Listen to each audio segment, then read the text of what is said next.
नमस्कार मंडळी, मी नीतू, सिम्पली नीतू या चॅनलमध्ये तुमचं सर्वांचं स्वागत आहे। आज गुरुवार, कोण कोण असं लेपन करतं हळदीचं सांगा बरं मला।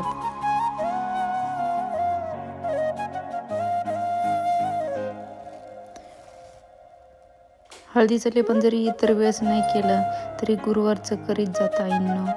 रांगोळी, देवपूजा केली म्हणजे पूर्ण दिवस आनंदात जातो।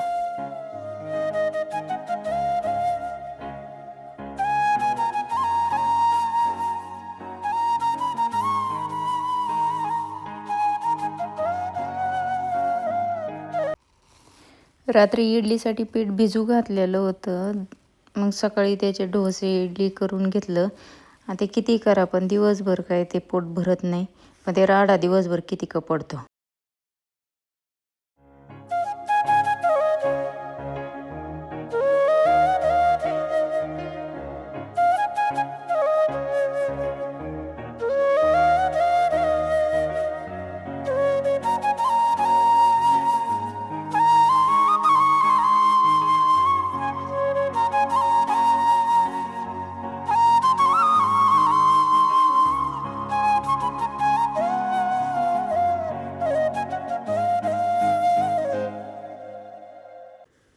आम्ही सर्वांनी जेवण करून ओटा स्वच्छ पुसून भांडे घासून थोडासा आराम केला आणि शेजारीच खूप सारे चिमण्यांचा चिवचिवाट असतो।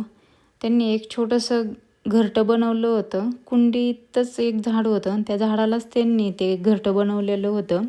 त्याच्यात 2-3 अंडी पण घातली होती, पण ती इतकं सुरेख बनवलेलं होतं।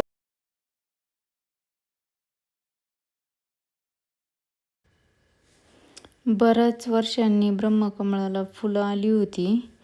रात्री ती उमलली म्हणून ती पूजा करून घेतली, देवघरात वाहिली। आणि तुम्ही लास्टपर्यंत माझा व्हिडिओ पाहिल्याबद्दल सगळ्यांचे आभार। सर्वांना श्री स्वामी समर्थ।